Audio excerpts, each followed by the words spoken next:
Bismillahirrahmanirrahim. Assalamualaikum warahmatullahi wabarakatuh.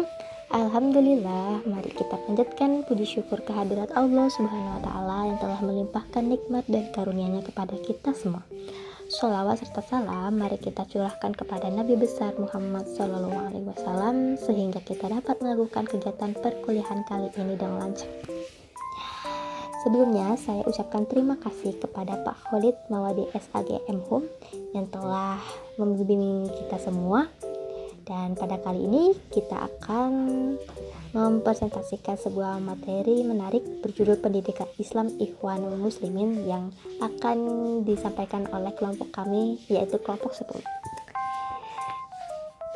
Kelompok 10 beranggotakan saya sendiri sebagai moderator, Retno Indah Kurniati, dan ada Resti Arfiana Atiko Zulfa, ada Lulu Mubaroka, ada Mifisa Uldiyanti. Langsung saja kita simak penjelasan dan lengkapnya kepada para presentator. Saya persilakan untuk memaparkan materinya masing-masing. Baiklah, langsung saja kita ke materi yang pertama, yaitu pengertian dan sejarah Ikhwanul Muslimin. Kata Ikhwanul Muslimin sendiri berasal dari bahasa Arab, yaitu Al-Ikhwan Al-Muslimun, atau saudara semuslim. Dalam bahasa Inggris dikenal juga sebagai Muslim Brotherhood.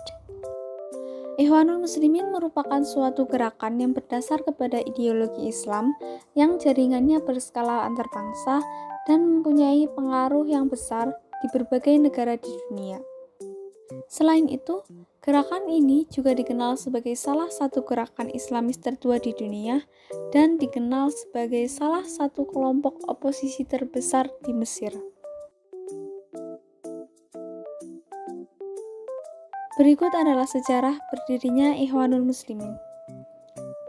Gerakan Ikhwanul Muslimin berdiri pada tahun 1928 di Mesir. Kelompok ini didirikan oleh 7 orang dengan tokoh utama yaitu Hasan al-Banna. Sebelum mendirikan kelompok ini, Hasan al-Banna telah terlebih dahulu dikenal sebagai seorang pendakwah.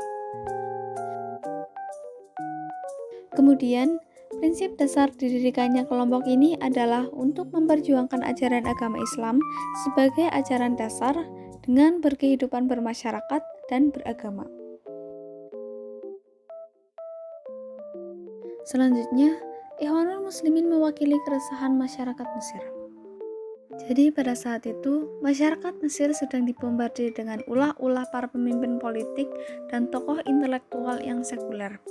Hal ini dikarenakan karena pada saat itu, Mesir masih berada di bawah naungan para penjajah dari bangsa Barat. Materi selanjutnya adalah mengenai corak pemikiran Hasan al-Banna. Pemikiran Imam Hasan al-Banna tidak terlepas dari pengaruh sejarah negaranya, yaitu Mesir. Imam Hasan al-Banna sendiri memiliki pemahaman terhadap Islam yang universal. Artinya, tidak mengenal adanya pemisah antara satu aspek dengan aspek lainnya. Atau dalam kata lain, Islam universal yang dimaksud adalah menggabungkan antara ajaran Islam dengan ajaran umum. Imam Hasan al-Banna sendiri dikenal sebagai salah satu tokoh yang memiliki pemikiran yang moderat. Dalam pemikirannya, Imam Hasan al-Banna membagi ilmu pengetahuan menjadi beberapa bidang, yaitu fikih, akidah, tasawuf, politik, ekonomi, pendidikan, dan sosial. Dari sini dapat dilihat bahwa Imam Hasan al-Banna sendiri tidak membeda-bedakan antara ilmu umum dan ilmu agama. Saya rasa sekian dari saya. Materi selanjutnya dipersilakan. Baik, mari kita lanjutkan ke materi berikutnya, yaitu praktik pendidikan Islam Ikhwanul Muslimin.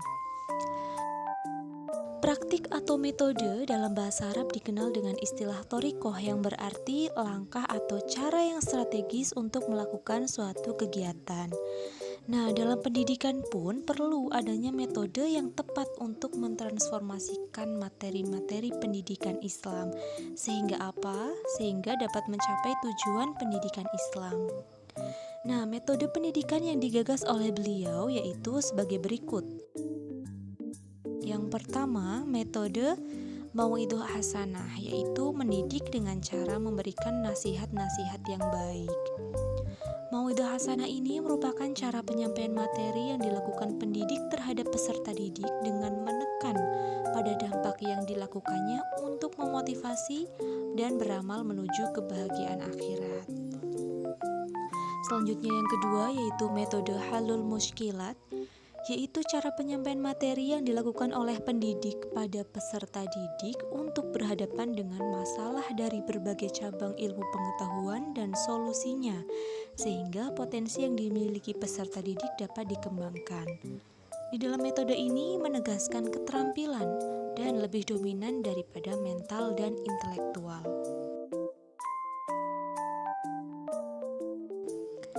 Selanjutnya metode tabligh, yaitu cara penyampaian yang dilakukan oleh pendidik dengan persyaratan bahwa aspek kepribadian pendidik menampilkan sosok keteladanan, aspek kemampuan intelektual, aspek metodologi, keikhlasan, dan juga spiritual.